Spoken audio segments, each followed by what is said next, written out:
Good evening and welcome to Give Me a Break. I'm John the Carmody. 6 years ago, these two mothers had to halt speedy drivers for not stopping when the bus stopped. Think about this. You want to send your child to the bus, and all of a sudden, they speed at the bus driver, and they ignore it. Now the neighboring mom's all like, halt! Stop! And you're like, what's going on? I'm gonna go out there and do, halt! Stop! Stop!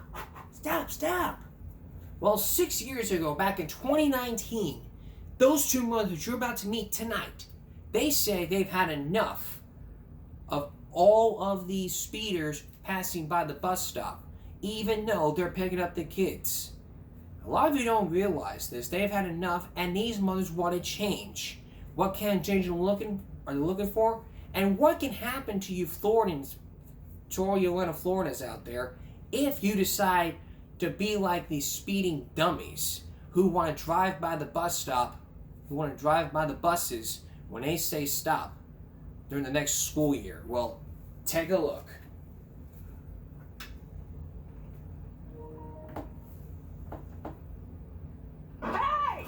Every day, Anna Price tries to stop cars from driving past the stopped school bus on her daughter's route. There it goes.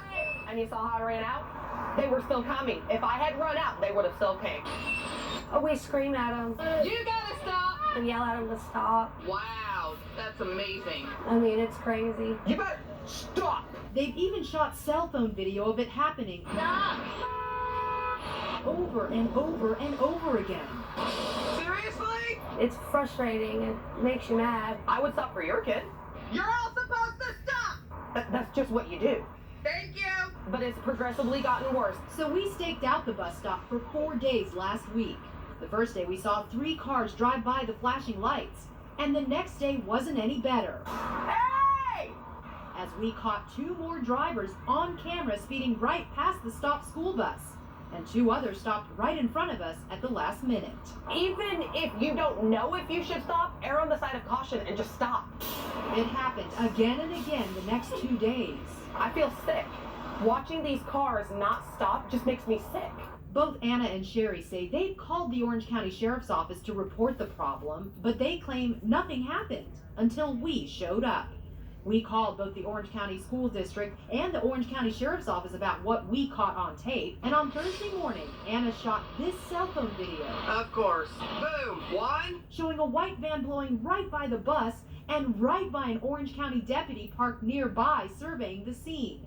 She says they were back Friday morning handing out tickets. Can you tie your shoe? But these moms say what they would really like to see is a better spot for the bus stop. I'd like them to see them move it, at least in the neighborhood. It's a corner. We even shot this cell phone video showing the school bus driver already turning into the neighborhood as part of her route. It's still the same intersection, it's just at a safer location of the same intersection. Love you, have a great day. Anna says she will stop at nothing to keep her kids and other kids safe on their way to and from school. Hey, careful. Careful. Slow down, please. And the Sheriff's Office confirms they are putting extra patrols there at the Fairbanks and Coronado bus stop. We got results there. As for the school district, it says a lot of thought and care goes into the selection of these bus stops, but they are reviewing the concerns with this bus stop with their head of transportation. And coming up tonight at 7, I'll have more on the rules and fines surrounding these bus stop violations with input from troopers. Because that's what I was just asking you. Do cars on both sides of the road have to stop there? And yes, they clearly they do. Yeah. The Yes, moms they make a good point. It doesn't seem like a good place for a bus stop. It's just a too 45-mile-per-hour zone, and Yeah. that's another thing. I mean, a lot of people are coming off I-4 or coming off Edgewater, and it is a very, very busy street. They're not used to it because this bus stop was just put in August. Yeah. So if they're not paying attention, this is what happens. Still though, you see a giant yellow school bus And that with giant that red stop stop sign. Put your sign. brakes on. Yes, Just stop. stop. busy. All right, thank you very Thank much. you. Good story, Adriana. Common sense alert.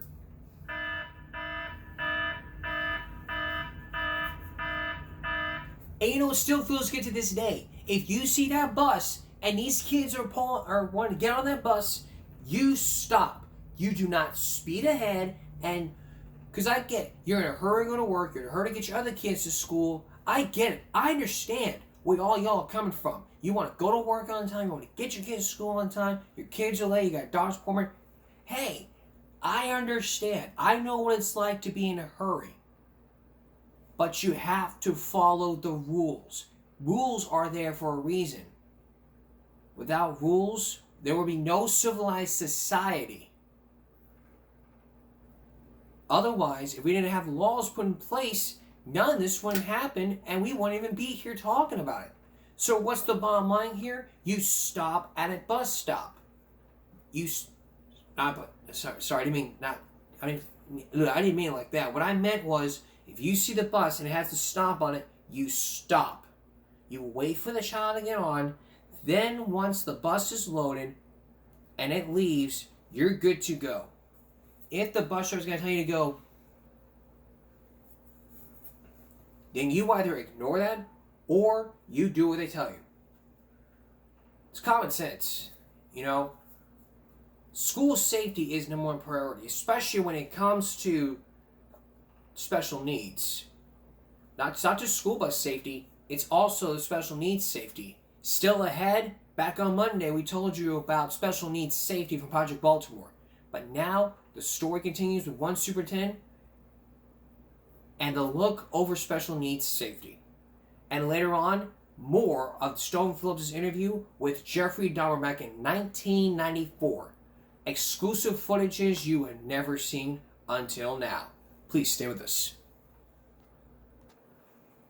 Welcome back. We are still getting results from Orlando, Florida about school bus speeders. Whenever you see the bus stop, when you see that big bus and it has the stop sign on it, you assume you stop, right? But no, you speed right past it. There are fines. But there's more to this than meets the eye. And even experts get a weigh in on this. So take a look. I love you. Anna Price says she does everything she can to keep her kids safe. There you go. She says she does what she can to keep an eye on her girls in her front yard and to keep them from darting out into traffic along Fairbanks Avenue. Oops. But she says what she can't seem to stop Hey! are the careless drivers passing by her daughter's stopped school bus every morning and every afternoon. You better stop. Anna and other moms here have caught car after car on camera illegally speeding past while their kids are getting on and off the school bus. Seriously? This is ridiculous. It's unsafe. They say they've called the sheriff's office, but nothing's happening. You're supposed to stop all the way across. That's in the eastbound lanes, right? We took our video to our traffic safety expert, Trooper Steve Montiero, for his take on the problem. What about these two cars over here? So this vehicle right here, the white truck, followed the rules, came to a stop. That other vehicle, although it already passed, it violated even if it decides So to here's stop. another example. 1, 2. This is pretty dangerous. Trooper Steve says the only time drivers can pass a stopped school bus on the opposite side of the road is if there is an elevated median separating the lanes of traffic. Wow, that's amazing. So if there's not something in the middle of the road, you've got to stop both ways when you see that stopped school bus. Correct. And since this bus stop was just put in last August, Trooper Steve says many drivers might not know that they have to stop. It's a quick cut through. I do think it's a lack of paying attention that's probably causing them not to stop, or even we're seeing people not even slow down. There we go. Steve says that can cost you big. We're talking $164, multiple points on your driver's license, and sometimes the judge wants to see you in person. But these moms want more than just tickets. They want change and want the bus stop moved to a safer location less than 10 yards away. We're still on the road. It's still the same intersection. It's just in a safer location of the same intersection. The school district says they factor in everything from safety to efficiency when choosing school bus stops, but they say they will be reviewing these moms' concerns. And the Orange County Sheriff's Office confirms they will be directing extra patrols along this stretch of Fairbanks to get results and to get people to stop both ways when the bus is loading and unloading its precious cargo. In Orange County, Adriana Ivashinsky, Getting Results, News 6. That is so frightening to see, and people Also just need maddening. it is very maddening. People just need to stop and imagine if someone's on their phone too and not paying attention. That's a what whole could happen. different level. The Orange County School District confirms this temporary bus stop was created because construction from I-4 created hazards for kids walking to school. Yeah, and those moms point out those kids are still facing danger from drivers. Learn what goes into picking bus stops on clickorlando.com.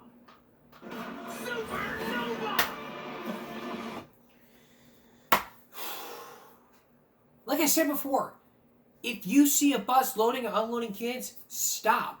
Do not go right ahead. I mean, you may be on your phone.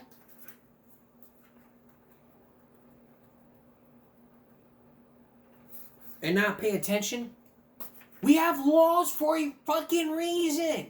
Get off your phone, bitch. And pay attention. You see that big ass yellow bus? You stop. You stop. What, you learn how to drive? Where'd you learn how to drive from? Your mama? Did your mama teach you how to drive? Hood style, like Grand Theft Auto?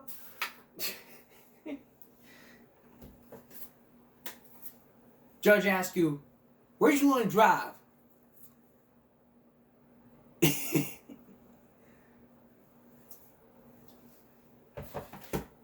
You learn how to drive from a video game?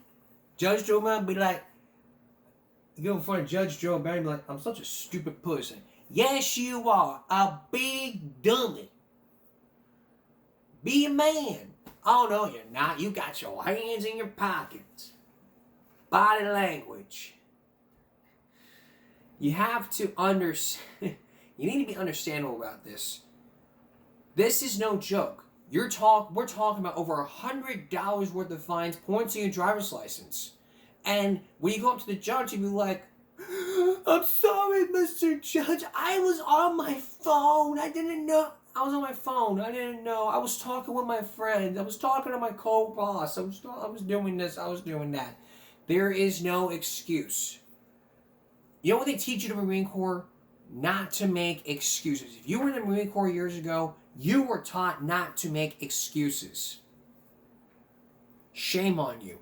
And drivers, y'all should be ashamed of yourselves for not seeing that big ass bus. If you see that happening, you need to do your best to stop. If not, you are looking at fines and you're going to be paying tickets. You get offended in court and saying, well, I didn't know. Well, I was on my phone. I was talking with my friends. I had to deal with my three rowdy kids in the back seat. I was having sex in the back. I was having sex while driving. I was texting while driving. I had to jerk off while driving.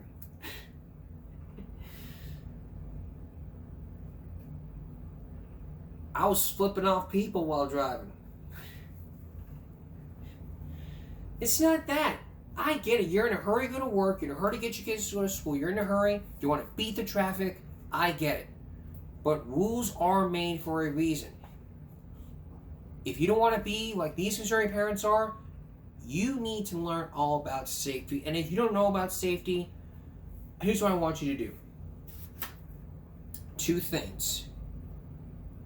Number 1, you take your license out of your wallet, just take it and shove it up your ass. Or I want you to take that license, light it on fire in your backyard and say to yourself, I will never drive again. Or be a smart driver and obey the rules and the laws. Go to traffic school. If you go to traffic school, then you will learn how to become a better driver, and you'll get points taken on your license. Not just that, not just get points taken off. Your car insurance will be lowered. But you know what the fact is about these fucking traffic schools? They don't do 6 hours. They only do 90 minutes. You just simply watch videos and do homework.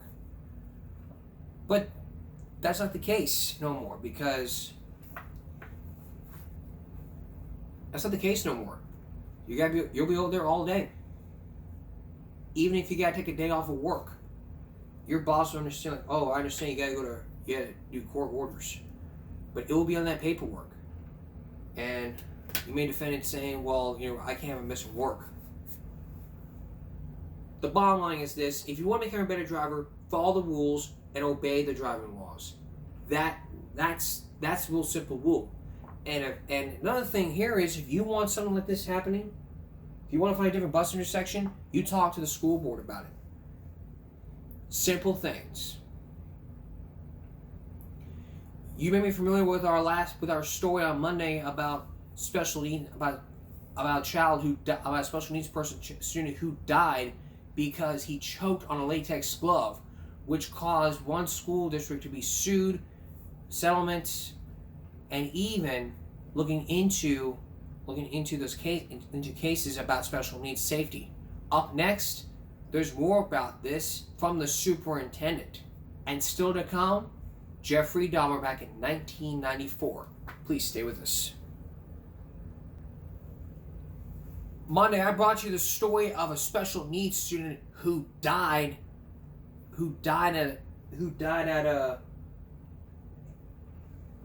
at Anne County because he choked on a latex glove.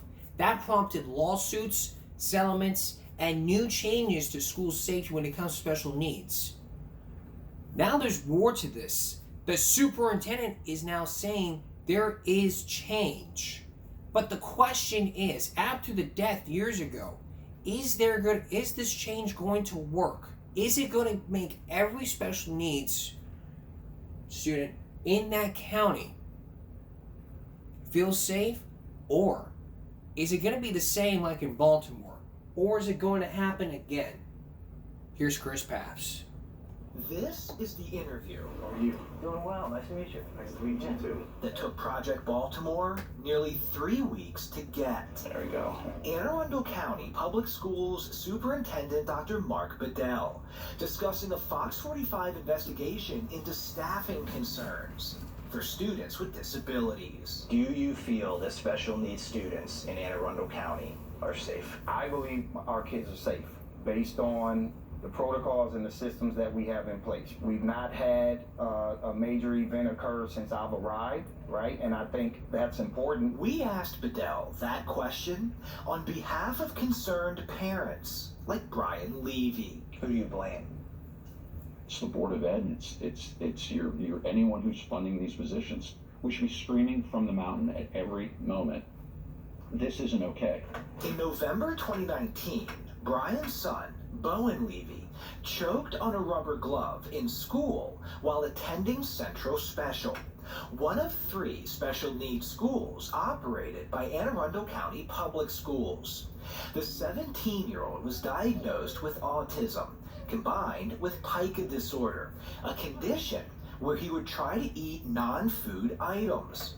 According to his IEP, or Individualized Education Program, Bowen was required to have a one-on-one aide at school, but the district did not hire one, and substitutes were not always hired when teachers or aides took leave.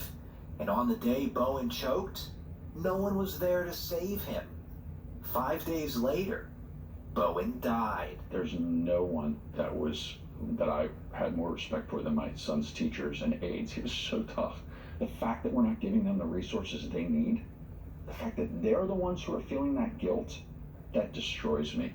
My commitment is to ensure that we're doing everything in our power as a superintendent to not let something like this happen again. Bedell became superintendent in July of 2022. Months earlier, the school system entered into this consent decree with the Levy family. In addition to paying the Levys a settlement of $2.5 million, the district agreed to provide the family with regular substitute staff vacancy data for the district's 3 special needs schools. Project Baltimore obtained that data and discovered a major concern. While the fill rate may look low, we don't have classes not being covered in these schools to ensure that what happened to Brian Levy does not happen again. In June 2022, the district reported between its 3 special needs schools, 1,206 total job requests where a substitute was required, with 39% of those requests being filled. By January 2025, the district reported 958 requests where a substitute was required. But now, only 26% were filled.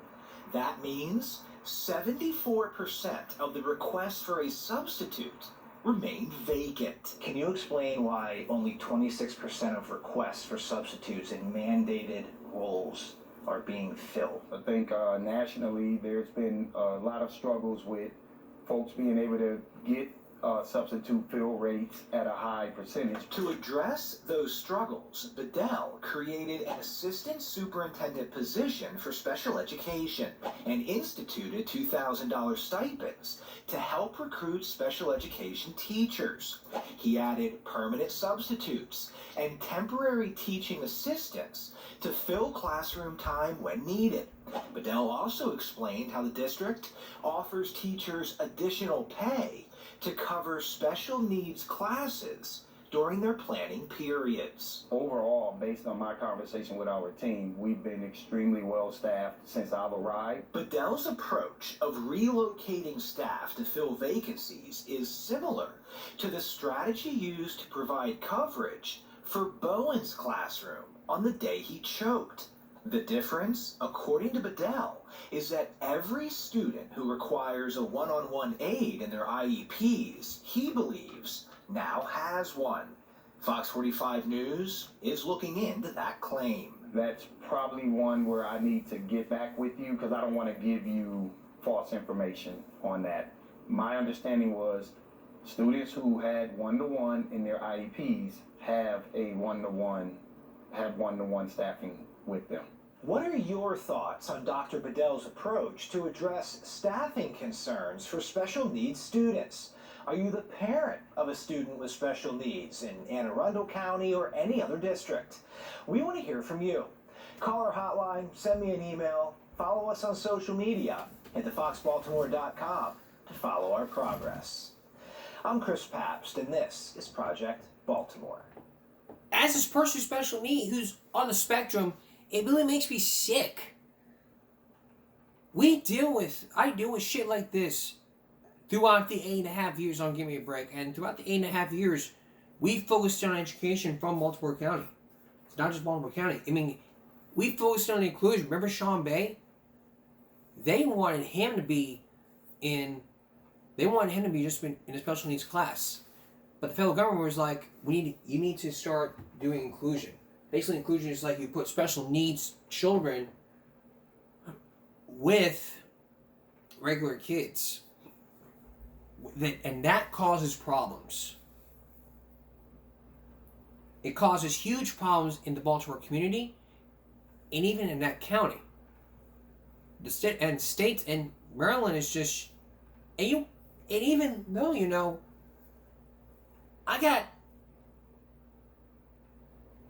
there are no words of what I could say. If I was that assistant superintendent, if this superintendent saw this, and he'd be like, Jonathan, I want you to be the assistant superintendent for one day in this county, and I want you to see if you can come up with a plan. Okay, here's the plan. We would hire more of these aides. We train these aides. And then we would see how they do after one day. After one day, if we feel like these aides have been trained enough, they're good to go. If not, sorry. Come back next time. You might be thinking, Jonathan, isn't this like charter schools? Like, you get fired after one day? No, it's not like those charter schools. It's not like the charter schools. It's different. Because you're giving them a chance. We're not talking about the charter teachers. We're talking about the aides. We're not just going to hire one aide. We're going to hire an assistant aide. The head aide needs to be trained the assistant aide. And if that head aide won't be trained, head teacher's aide won't be special needs aide, won't be doing this, train the assistant special needs aide, you know what's going to happen? When they report this to the superintendent, their boss, and say, this person not do well, then you know what's going to happen? You're out of here.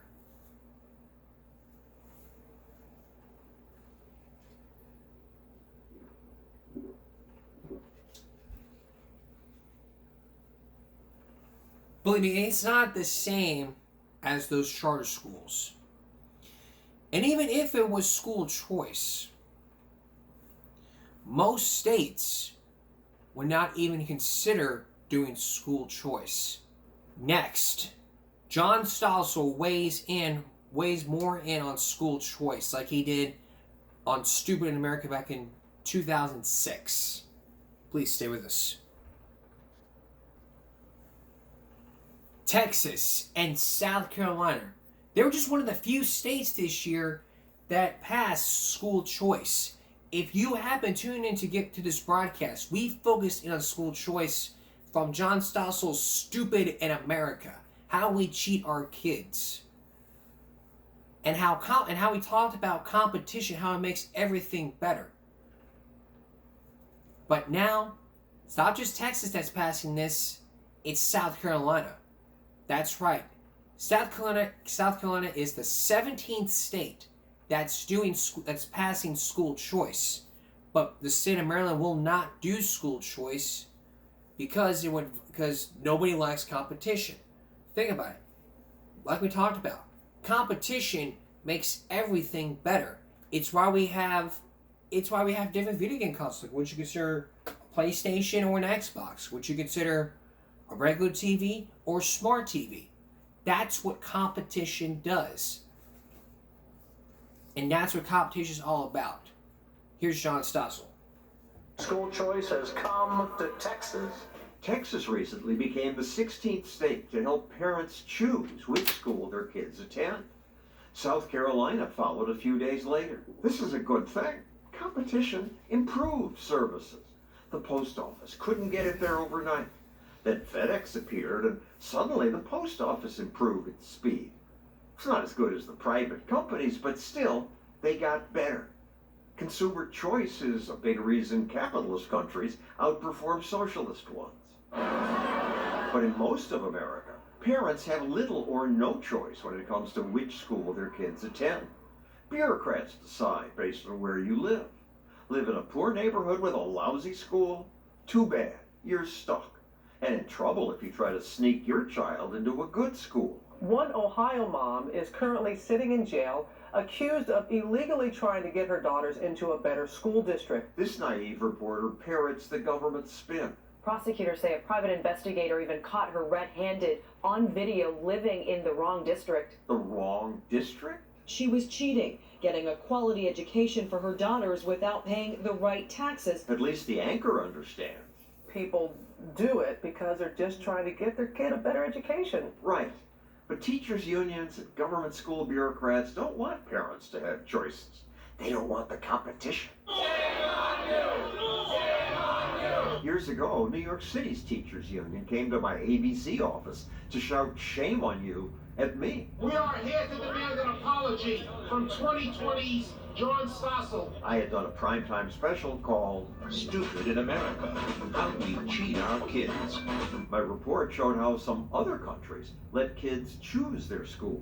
Giving kids a choice forces schools to try harder. You have to be innovative.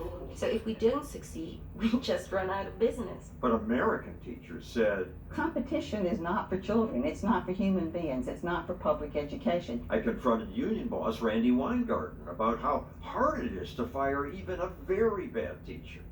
She smugly replied, We'll police our own profession. Now, the union does allow a school to fire a bad teacher. She says you just have to follow the steps. But look at these. It's unbelievably complicated and long. And this is just the first page. I have to stand up to show the whole thing. This is what a principal would have to go through to fire a bad teacher. No wonder some kids are taught by horrible teachers. Teach, God, teach. The union protesters made a proposal to me. So just teach for a week. She said if I tried teaching, I'd report how hard the job is. The crowd liked that. Teach, God, teach. But when I said, okay, I'll teach, she changed her mind and said, no, you can't. They don't want people to be able to take their kids somewhere else because they know that they're failing your children. Education researcher Corey DeAngelo says the best way to help kids is to give parents a choice. Money doesn't belong to the government schools. Education funding is supposed to be meant for educating children, not for propping up and protecting a particular institution. We should fund the student, not the system. Then parents can take education funding to a charter school or even a private school. Senate Bill 2 will give families $10,000 per student. If you like your kid's public school, you can leave them there. That way, good schools get the money. And choice provides other advantages, like fewer angry debates over what schools teach. Without choice, the school boards can just ignore you if you complain about something. When you go and protest at the school board meetings and you don't have school choice, they try to bully and silence you into submission. A mother of 3 was carried out of a Decatur school board meeting. You have no agency. You have no power in that relationship. These parents are protesting for the right to opt their kids out of certain school lessons on gender and sexuality. These conflicts rarely happen when there's choice, because parents can just choose another school. But the biggest benefit is that students with greater choice get a better education. Florida's math and reading scores were once among the bottom in the nation, but then they expanded choice.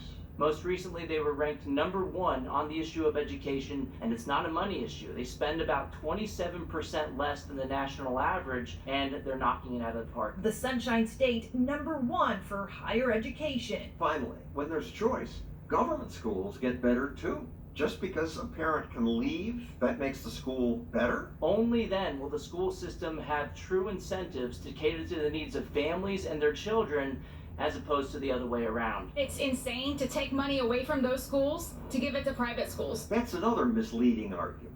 Private schools take money from public schools, but it's not true. Most school vouchers are worth less than what the government schools spend.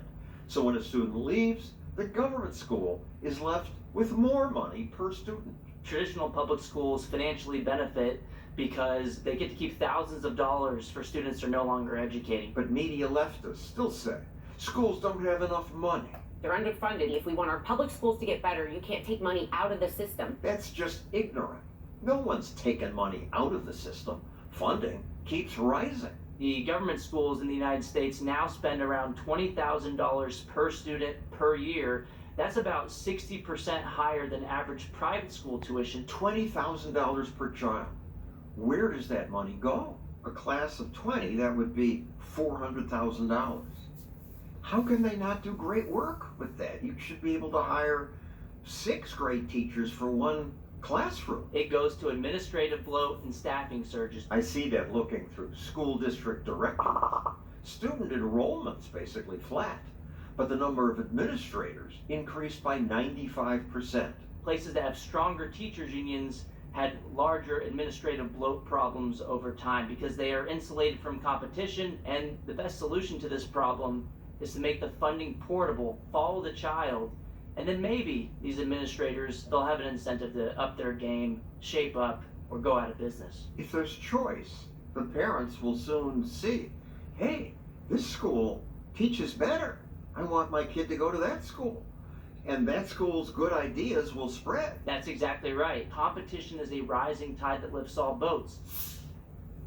School choice works because it forces schools and teachers to compete.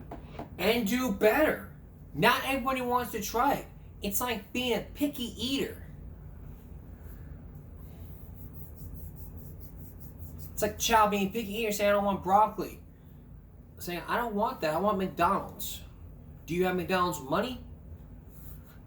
That's how it's like. That's how it's like. That's how it's like this. That is how it is. Competition makes everything better. When we come back, more on Jeffrey Dahmer back in 1994 when he was interviewed by Stone Phillips. There's more to the Dateline exclusive. Please stay with us. Last week, we brought you Stone Phillips' exclusive interview with Jeffrey Dahmer. Back in 1994, he came forward talking about his killings and his father. Well, after that interview, he was dead. He was dead by prison inmates in a Wisconsin prison. Now what you're about to see is portions of the interview that have never ever been aired until tonight.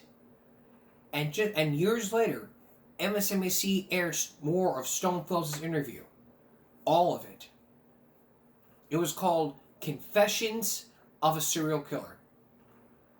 You can look it up on YouTube. Look at the full episode on archive.org or look it up on YouTube and you know exactly what I'm talking about. Here's more. Here's Stone Phelps with more of Jeffrey Dahmer.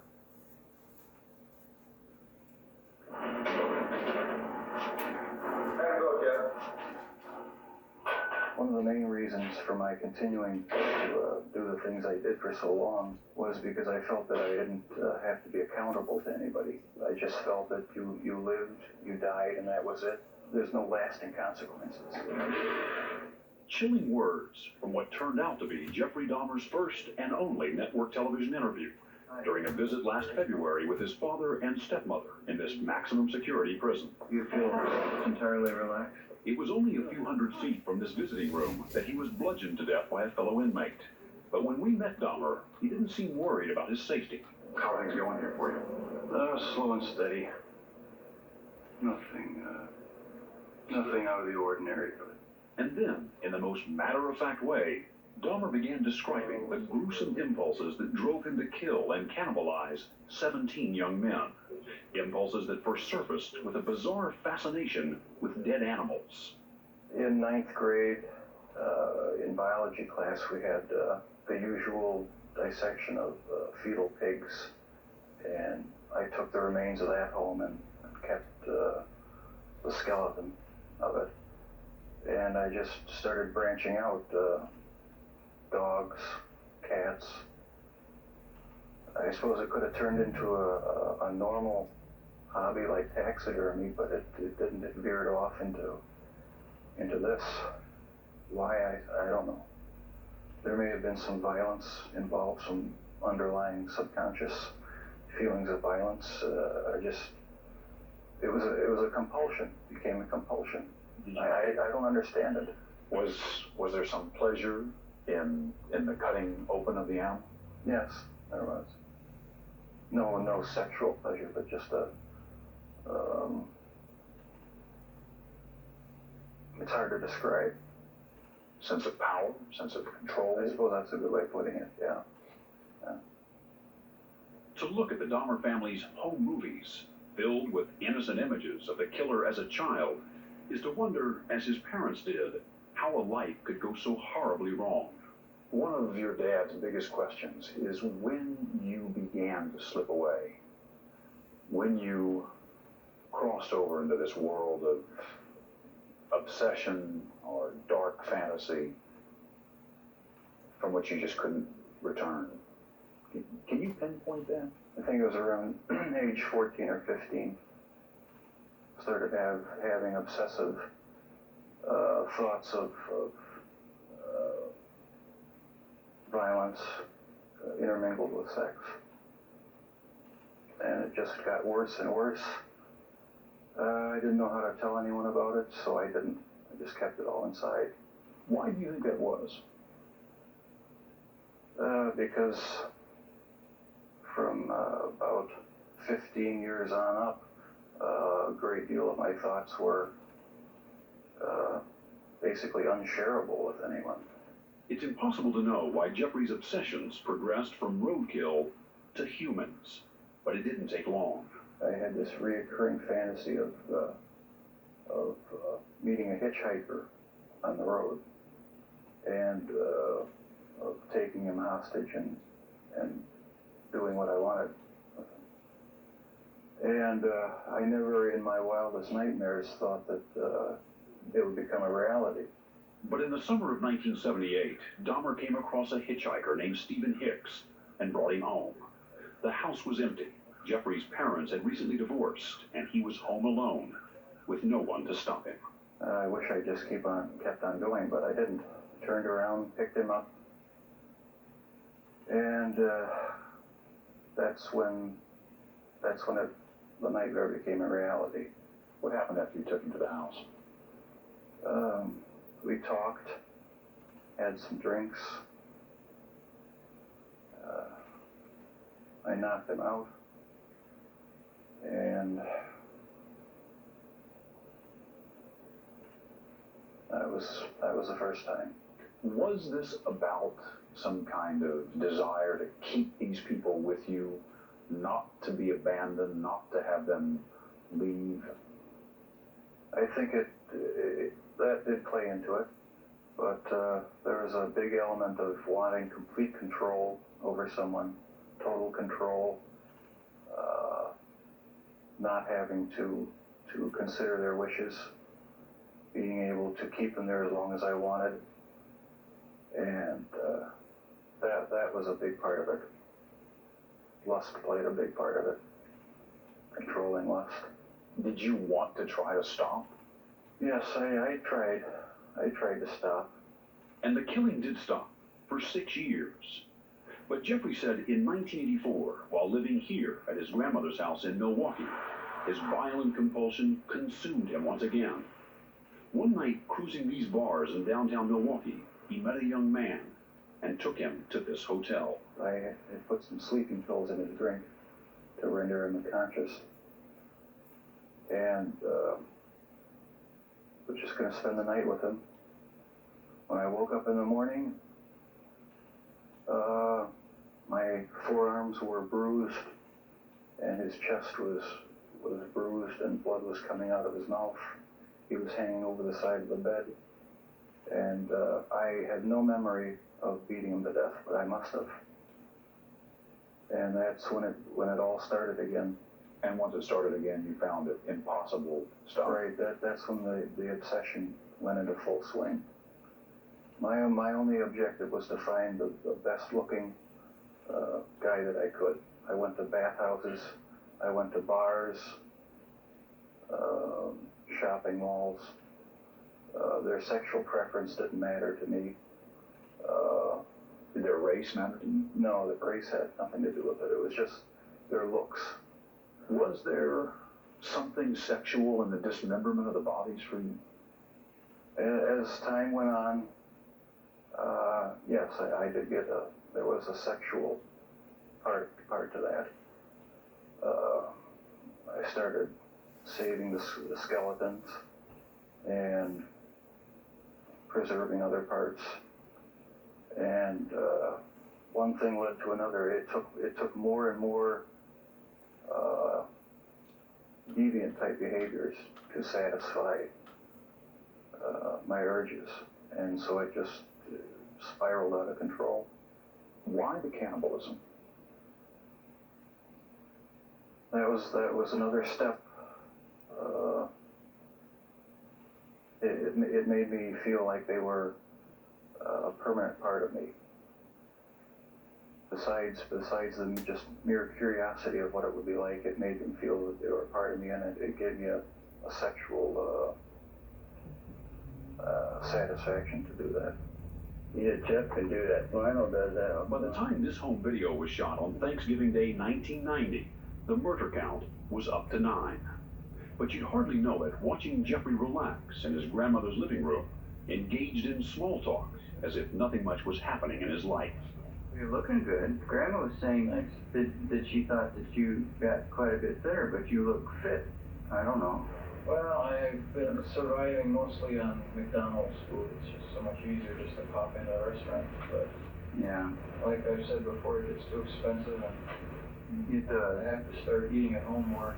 I wish there was some way to completely get rid of the compulsive thoughts, the feelings.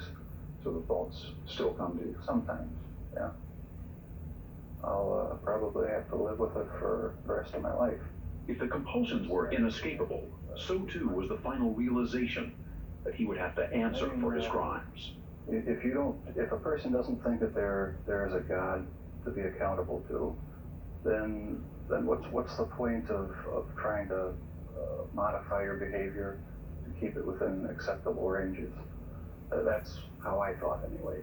I always believed the theory of evolution is truth, that we all just came from the slime, and when we died, that was it. There was nothing. And I've since come to believe that the Lord Jesus Christ is truly God, and I believe that I, as well as everyone else, will be accountable to him. Investigators still have no motive in the killing of Jeffrey Dahmer. The main suspect is another inmate, a convicted murderer who was working with Dahmer at the time of his death. And we still probably won't know until the facts are straight. Now, like I said last week, this was not the only interview that aired. If you were to research Jeffrey Dahmer on YouTube, not 1994, 1992. This was 2 years before the Stone Phillips interview.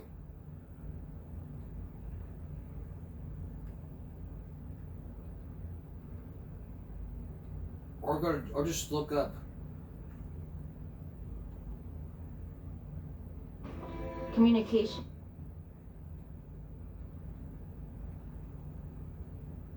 Or just look up Inside Edition. Like this.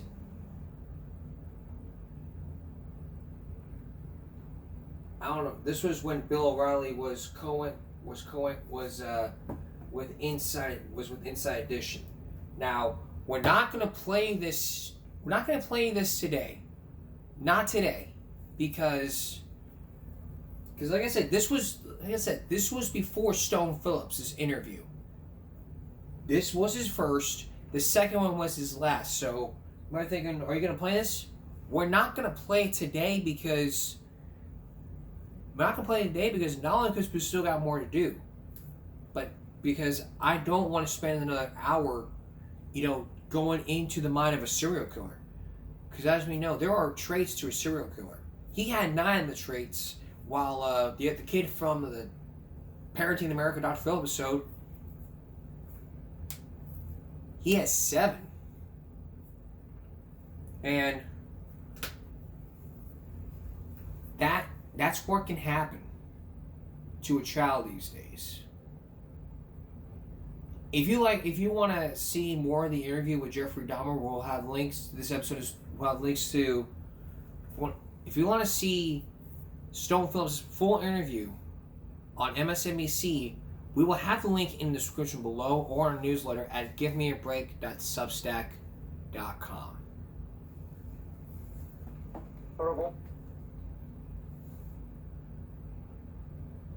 But this interview was extended.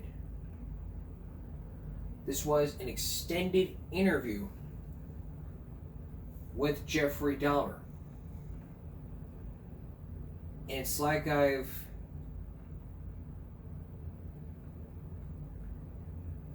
been saying,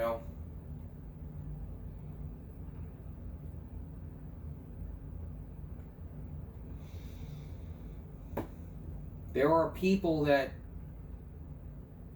want to go into the mind, but don't have the courage to.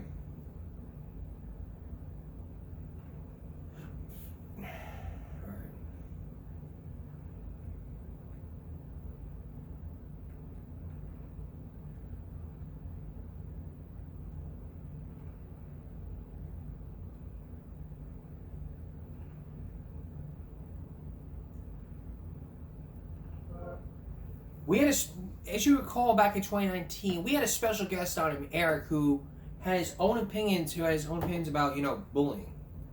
Well, he's in the news. He was arrested. He was arrested on gambling-related charges. We all know gambling is illegal in the state of Texas, but why in the world would he gamble? He was a guest on our show, and this is the first time I had guests before he started having gambling addiction. Eric Tuch. Take a look.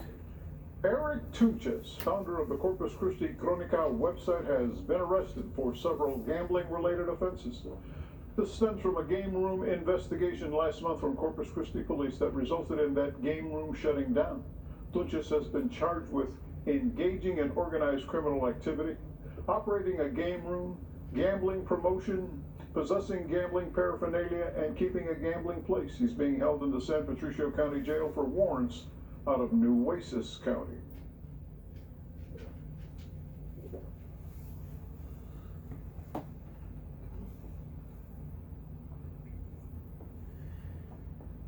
All right.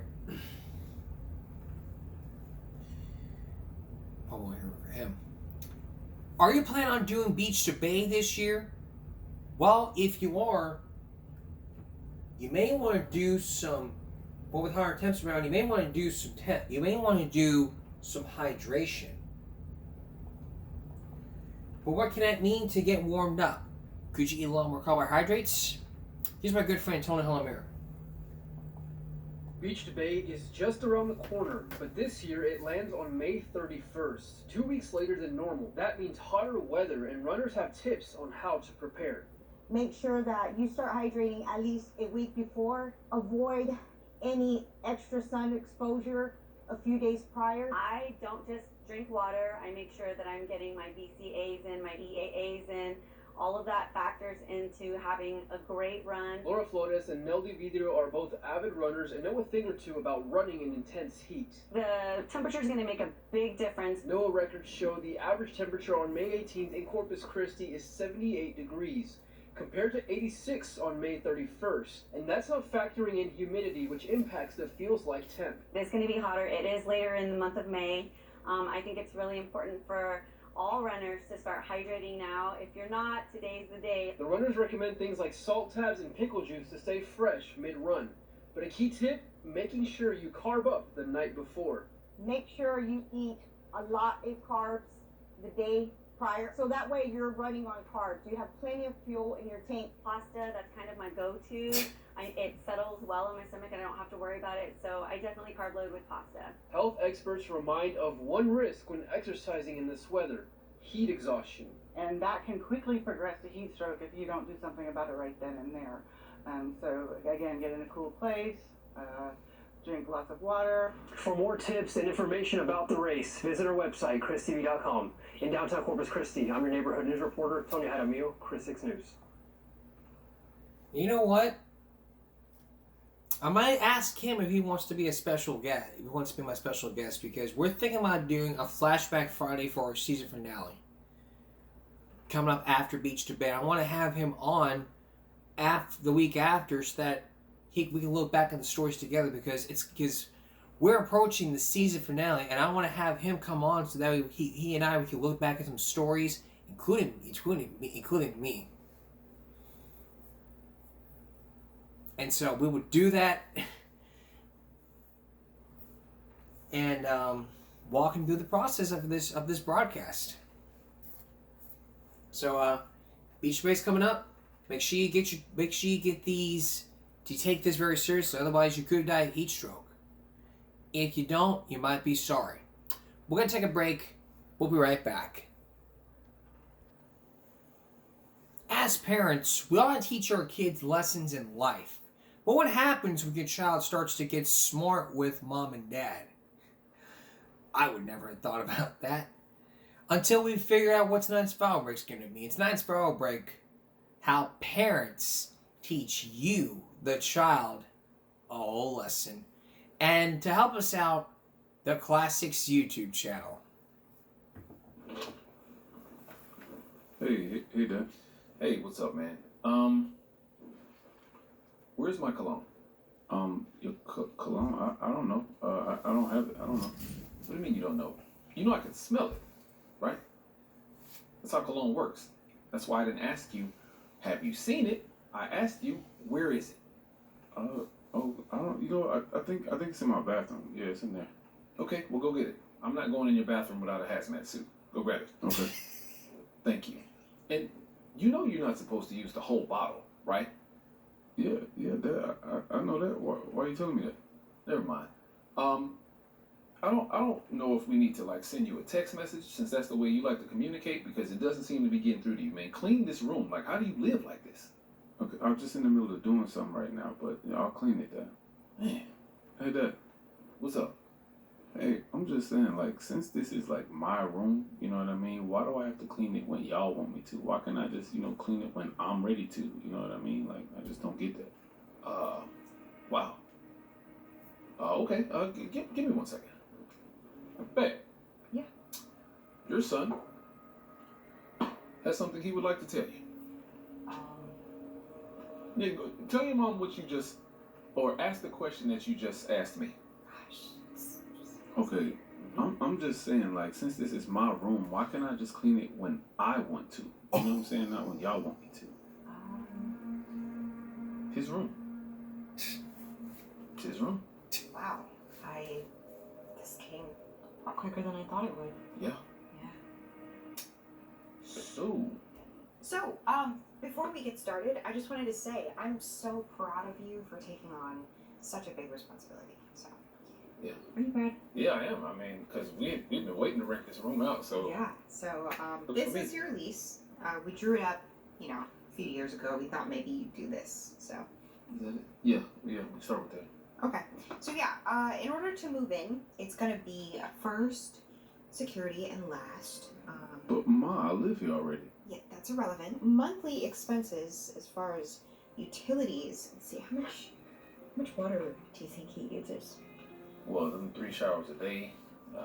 It's 4. Well, then what about, on top of how much he leaves the sink running? Yeah. Should we go 25%? We can do 25. Okay, 25% water, alright. Food. Oh, yeah, food. Yeah. Gosh, I think he eats more than the both of us together, Yeah, right? for sure. Yeah. Alright, well. Okay, look, y'all, I was just Hold trying... on. We're trying to work the numbers out. Yeah, are you hungry? I mean, I just ate, but yeah. Exactly. Right, so. Yeah, so. Yeah, so we'll put in here maybe like half the expenses. Are we still gonna cook for him, or like, does he do that? Well, no, we don't cook for tenants. Oh, yeah. Yeah, that's not Yeah, how so that the works. kitchen is now a common area. You're free to use it as before. We just won't be cooking for you. Yeah, no. How big do you think this room is? As far as compared to the rest of the house? I say it takes about, what, 18? Takes up about 18% of the entire place? Yeah, since we can't come in here at all. Right, yeah, it's just, you have to lock the door and all that. So 18% of the rent? Right. Yeah, that works. Are y'all serious, man? Oh, very serious. Also, we'll be taking all the furniture we bought. Yeah. So, Yeah, you can, unless you want to rent it furnished, that's an option. we do have a rent-a-center type option, but this is called rent-a-parent furniture. Right. So. So whenever you can, please get started on that security and first and last. Welcome to the real world. We're gonna need that pretty soon. You can definitely customize however you want. You just have to put it back. Yeah, before you leave. Okay, alright, I will clean my room. Oh, Oh, okay. that was well, easy. Yeah. Okay. Cool. So we'll just put this away, and then Yeah. if you ever want to revisit it, let us know. We'll keep that in the file cabinet. Yeah. We good? Yes, sir. Wait to move. Hi.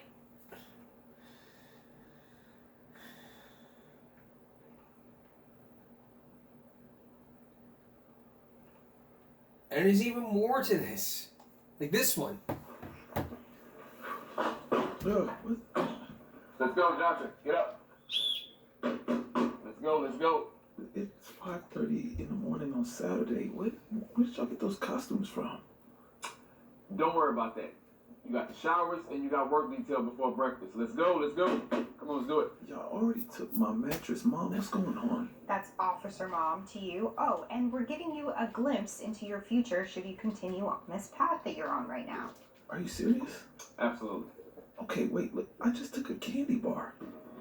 And see, that's exactly why you're on punishment. It starts with a candy bar, then transitions into banks. So let's go. Get up. Okay, alright. Can I just get like 30 more minutes, please? Nope. Absolutely not. Let's go. Let's go. Alright. We're getting up. What? Now. Alright, okay. I'm leaving. I'm getting up right now.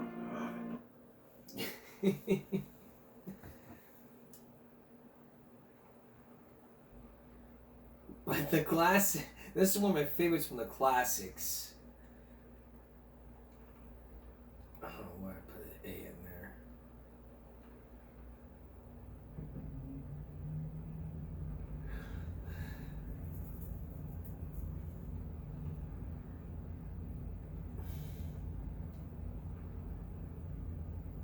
This is one of my favorites from Teachers.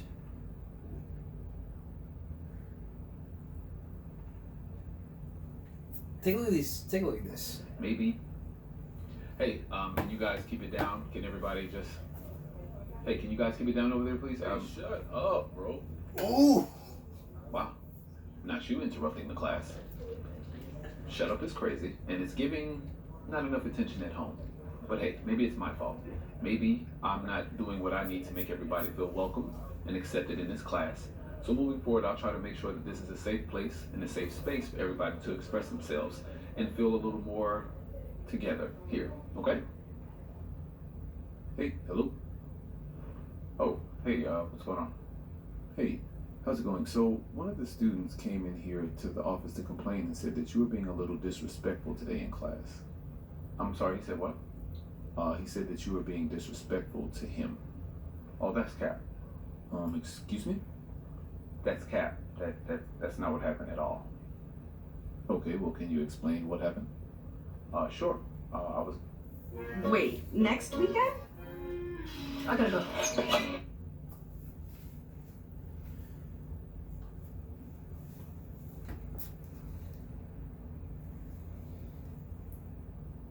Shut up is crazy. Shut up is crazy. We down. Hey, y'all keep it down, man. Shut up, man. What are you talking to? You. Well. Hey, let me tell y'all something, man. Y'all lucky I need this job, because if I didn't, I'd be ready to crash out right now. There's a reason why all these teachers in these schools call me too. Y'all wanna know why? Because I ain't the one, partner. So I'm gonna need you to go to the principal's office, like right now. All right, everybody, so we're gonna turn our books to page... Shut up, please. Excuse me? I didn't stutter. Shut up before I come up there and slap those glasses off your face. Well, tell you what, I'll do you one better. Let me go ahead and save you the trouble. I'll remove them in 1 second.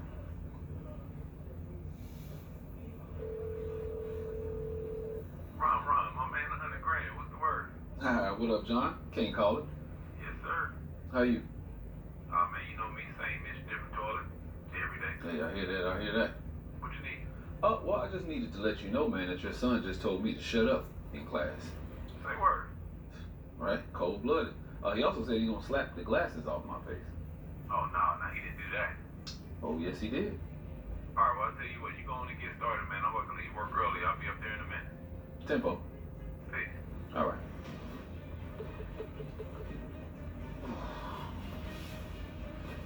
You didn't know I knew your dad, huh? Yes, sir. Mr. Johnson, who's Ron? Oh, Ron was my name before. I was Ron before I was a teacher. I used to hang with his dad. Mr. Johnson, what did my dad mean by get started? Get started? I'll show you better than I can tell you. Since 1983, Nissan has been assembling award-winning vehicles for you right here in America. Don't you ever disrespect a teacher, and don't let your dad catch you skipping class. I'll just go by the house real quick to grab my basketball shoes, and then I'll meet you at the court. Hey, let me call you back. No, everything's good.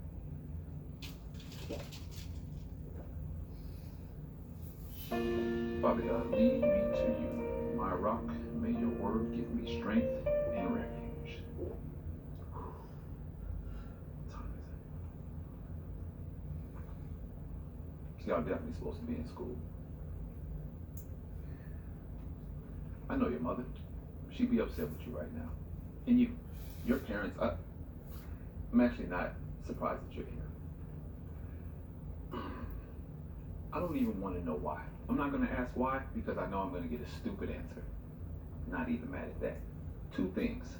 One, why though are y'all skipping and in my bedroom?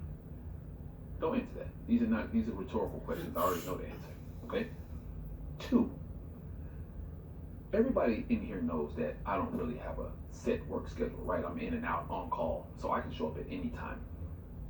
Your mom works 8 to 6. Your parents work all day, 10, 12 hours. Nobody thought to go to one of y'all's houses? Nobody? I guess that's why y'all skipping school. That's the problem. Get out. Everybody get out of my house. I'm not surprised at my son. He does stupid stuff all the time. I'll deal with you later. Matter of fact, you can stay in here if you want. Everybody get out. Get the fuck out of my house. And that's why you never skip class when your parents catch you. We need truancy tickets back. But that's a whole different show. And speaking of that's all for this edition of Give Me a Break Wednesday. Going to Thursday, we'll see you again for Give Me a Break Friday. Stop bullying, speak up. Concentration, not strength. No jaywalking. Take care of yourself and each other. Good night.